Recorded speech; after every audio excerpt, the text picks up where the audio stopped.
Uh-oh. Brandon Ingram. Zion for Drew.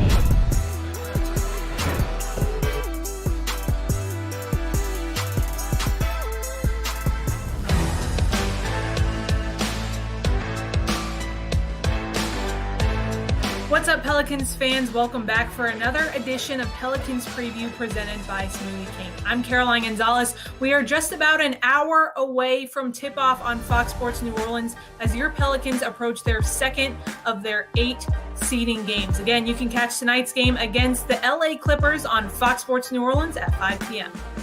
All right, it's time now to welcome in our guest for the show, Pelicans radio host Daniel Sallerson. Daniel, you and I have spent the last 4 games now in the Smoothie King Center. How has it felt on your end to get back to a little bit of normalcy?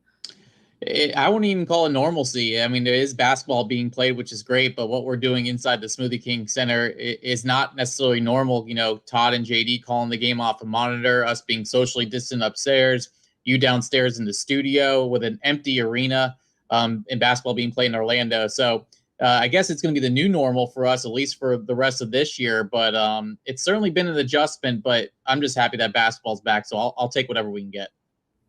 I think we all are, Daniel. How has it been kind of adjusting to no fans and not feeding off of that energy that I think we're all used to having inside of the Smoothie King Center? Yeah, it's weird. It feels like you're watching a video game from an extent, just with all the LED screens around with the virtual fans. And you hear a lot of the music and the PA system, but just not having fans, it's certainly odd. And hopefully next year we'll be back to having fans. But the good thing is the NBA has done a really good job of creating an environment for these players to make it feel as much of a home base as possible. If you're watching the game on Thursday against the Jazz, you saw the virtual fans from the Pelicans. You saw they did the intro for New Orleans. So as much as they can, they're trying to make as much of a game day experience as possible. But the biggest, I guess, adjustment is just not having fans in there. So it'll take some time to get used to. All right, before we get into tonight's game, let's get you caught up on Thursday night's game as the Pelicans were the first game of the NBA restart as they took on the Utah Jazz. As we mentioned in our last Pelicans preview, we knew that this was going to be a heavyweight matchup between the Jazz and the Pelicans because that's what the last 2 games between these 2 opponents told us. And that it was. It went down to the last few seconds as Pelicans all-star Brandon Ingram put up 23 points in the game and had an opportunity for a last-minute three-pointer. And, man, it just rimmed out, and the Pelicans lost to the Utah Jazz 106-104. But let's watch some highlights from that last game between the Pelicans and the Jazz.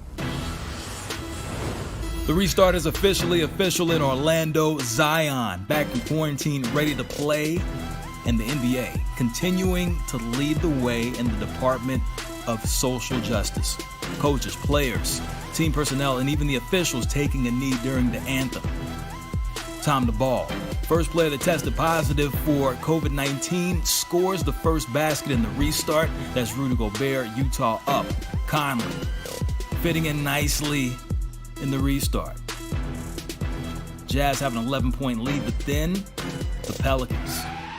It's a play of Holiday, Drew Holiday. And then showing no signs of rust, J.J. Redick, 36 years old, shot 7 for 15 in the game. That is an and one opportunity. I'm on a new level. Bought me a new shovel. Put these haters in the dirt. That is Zion with the alley-oop. Pelicans up. And then Brandon Ingram, who had 15 in the first half, the turnaround. Nice.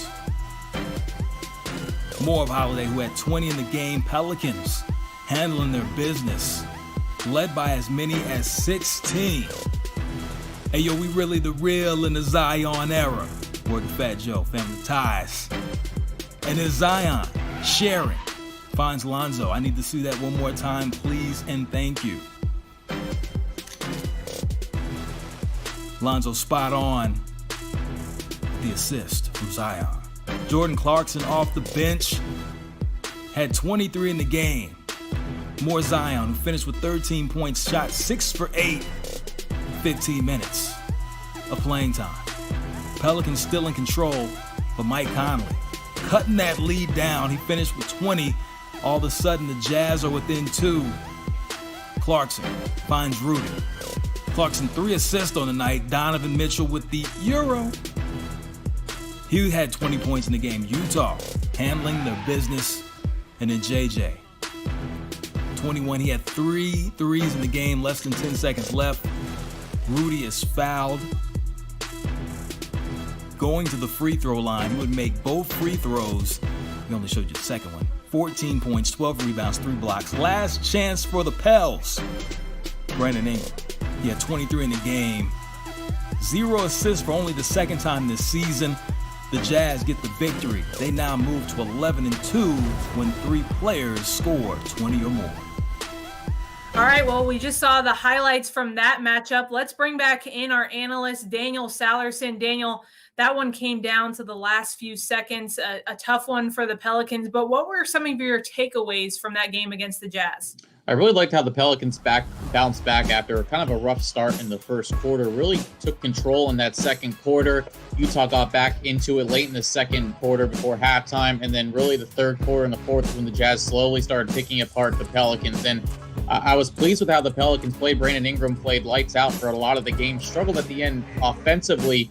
But I thought overall, the team played pretty well, hanging in there with Zion only playing 15 minutes.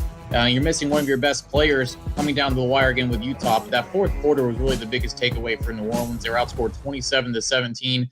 The starters shot just 3 of 15 from the field and 6 of 22 overall. And down the stretch, they really couldn't stop the two-man game of Donovan Mitchell and Rudy Gobert. So as much as, unfortunately, that's been a problem for the Pelicans this season as far as coming up in clutch time and getting those wins, I thought there was a lot of positives you can still take away from last night's game.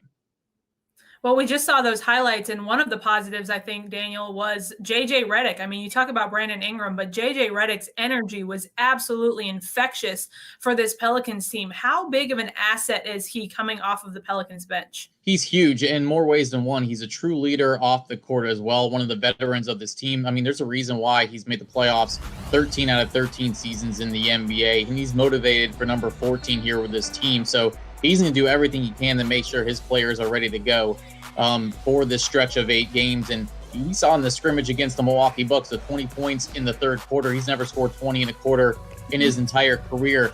So you can tell that there's a fire in his belly, that he's just ready to go for these 8 games. And you need that sort of depth off your bench. You need that guy off the bench that you can rely on if someone gets in foul trouble like Lonzo Ball did on Thursday night.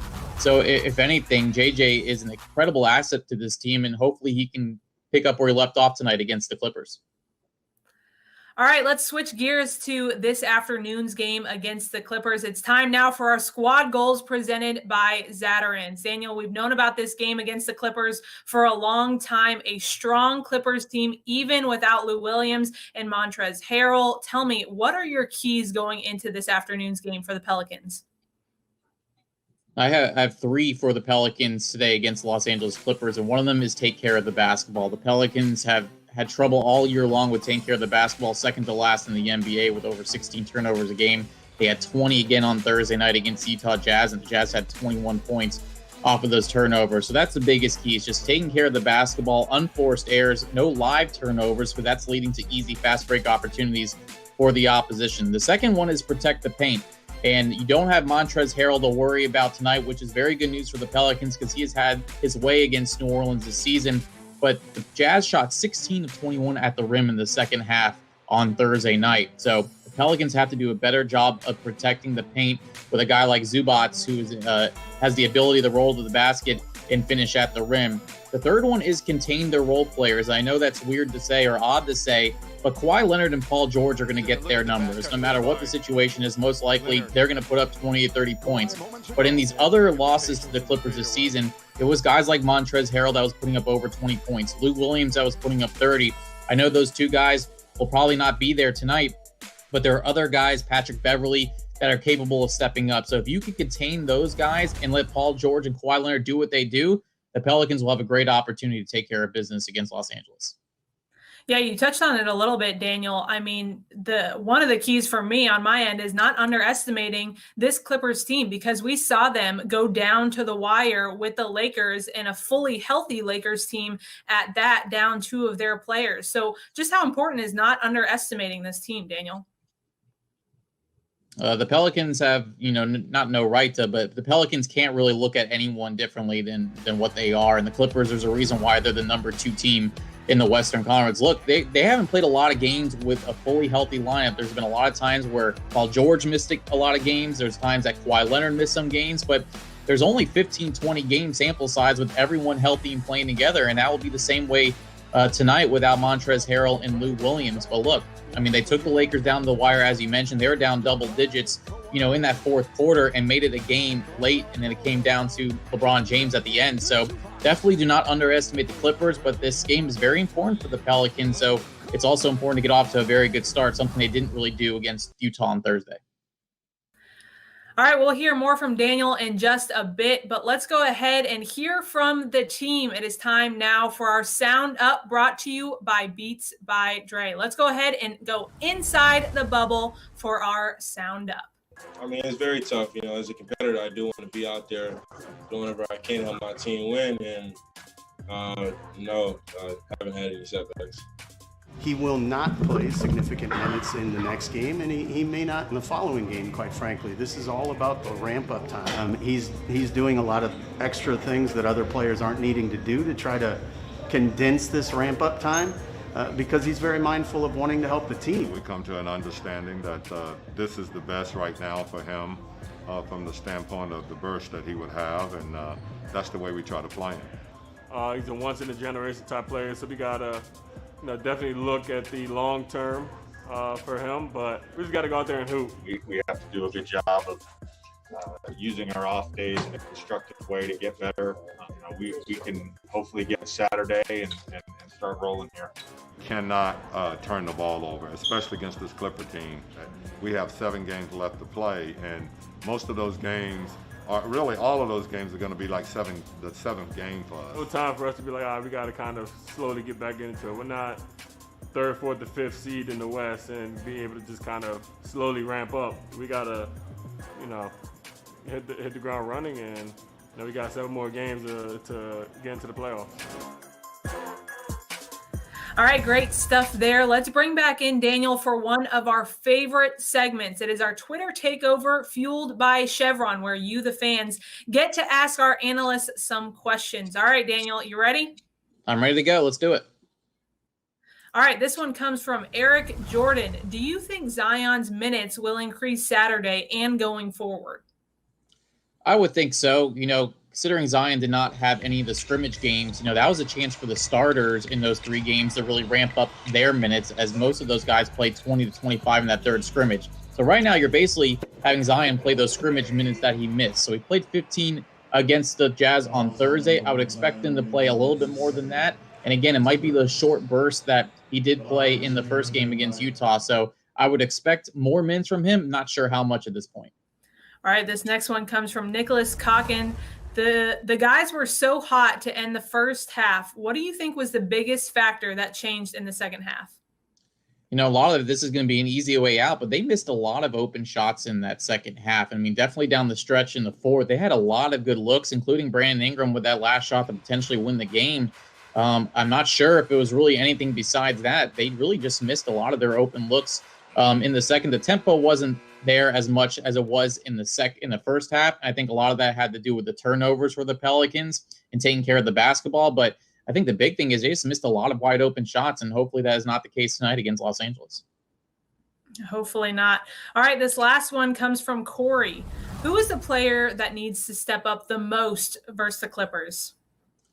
I wouldn't use it in the phrase as far as step up. I think someone that would like to have their game back on Thursday was Lonzo Ball. He was on the foul trouble a little bit in that ball game and had to sit a lot of that 3rd quarter.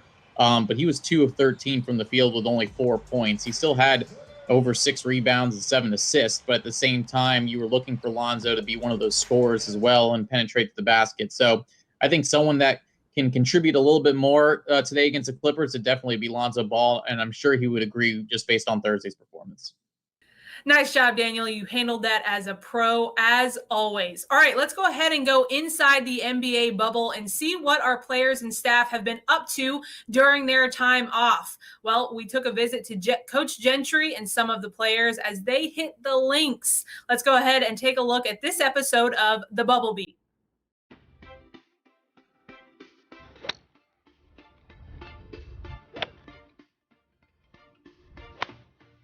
just strictly short game. Okay? Putts and chips. That's what I need so that people think I'm good.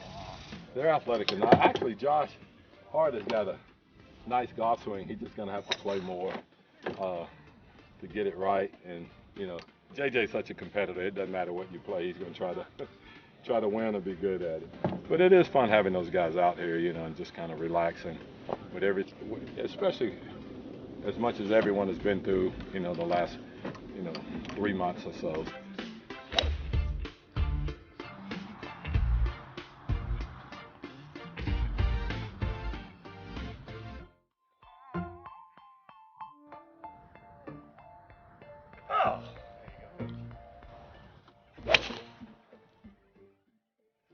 Where'd that go? You're swimming. Again? Yeah. God knows where I'm gonna be at.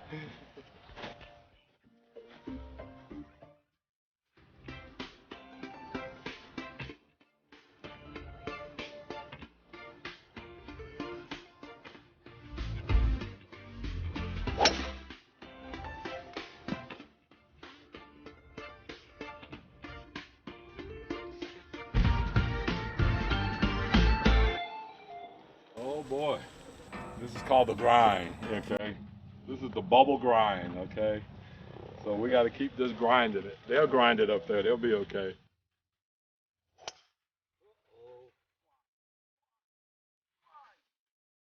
Yeah. I thought I'm not going over the water. I'm just going to hit it up the side here. Oh.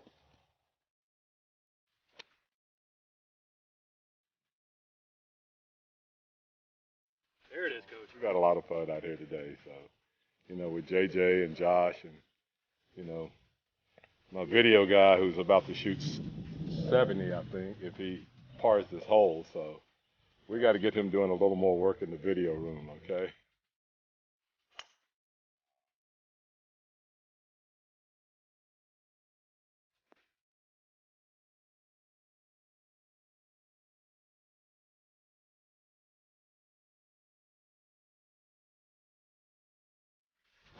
It's over, okay? We made it. We made it. It's over. All right, nice work there from the Pelicans. A couple of them need to work on their swings. It's better than mine, but I don't think they're ready for the tour just yet. All right, we are just moments away from tip-off tonight against the Los Angeles Clippers. You can watch that game beginning at 5 p.m. on Fox Sports New Orleans. It is time now for our Who's Got Next, presented by Hancock Whitney Bank. All right, Daniel, we will play the Memphis Grizzlies on Monday, a very important game for the Pelicans. What are some of your thoughts going into that game for the Pelicans? Well, first, I thought everyone said the schedule was easy. I mean, Utah on Thursday, Los Angeles tonight, and then Memphis on Monday. Where's the easy part? Hopefully it's coming later on down the line. But as you mentioned, this is a very important game. And also depending on tonight's outcome between the Pelicans and the Clippers, it could be a must-win situation for New Orleans to keep themselves alive. Again, the goal is to stay within 4 games of the Memphis Grizzlies and also be the top team out of Portland, Sacramento, San Antonio, and Phoenix to get that 9th spot to earn a spot in the play-in game. So I think that's what you're looking for right now. And Memphis, it sort of can be in your way here. They had 2 very good matchups against Memphis earlier this season, especially on MLK Day in Memphis. I'm looking out for it's a healthy Memphis Grizzlies team. So it's not going to be the same team that we saw in the first 2 matchups. So they are without their backup point guard in Tyus Jones, which could be interesting for them, not really having a lot of point guard depth. But it's going to be a fun matchup. I feel like there's a rivalry starting to grow here between John Moran and Zion Williamson, AAU teammates, top 2 picks in the draft. And I know both fan bases have been a little bit trash talking on Twitter in these 4.5 months, especially when the schedule came out. So I think this is going to be a really fun matchup on Monday night. It's funny because we, the fans, see it as a rivalry. But if you ask Ja and Zion, they're just going out there playing basketball and they're having fun. But it has certainly developed a little bit of a rivalry. And do you think it might be a preview of what we could possibly see in that play-in games between the 8 and the 9?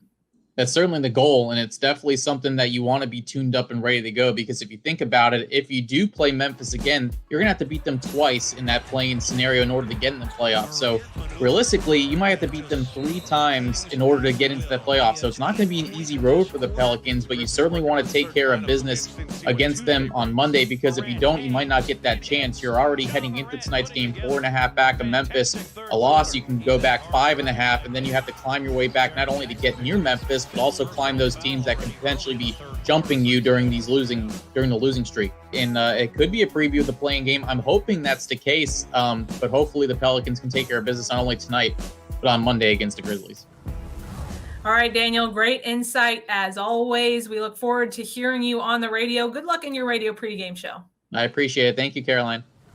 All right, Pelicans fans, that'll do it for this edition of Pelicans Preview presented by Smoothie King. I'm Caroline Gonzalez. Remember, we'll be doing these for all of our seeding games. So our next one will be Monday before the Pelicans take on the Memphis Grizzlies. I'll be joined by special guest, play-by-play announcer for Fox Sports New Orleans, Joel Myers, and New York Times best-selling author and Pelicans superfan Angie Thomas. You don't want to miss it, Pelicans fans. Remember, that's Monday prior to the game against the Memphis Grizzlies. You can watch tonight's game on Fox Sports New Orleans beginning at 5 p.m. You can also listen in to ESPN 100.3 FM for the Pelicans radio broadcast. All right, let's get you set for tonight's game from our friends at SeatGeek. Let's go. Nikhil takes it straight at Nikola Jokic and makes the left-hand layup. Right here, tomahawk. He go for 3. Good. He just ripped both. Holiday is shoveling J.J. Redick and knocks down a 3 ball.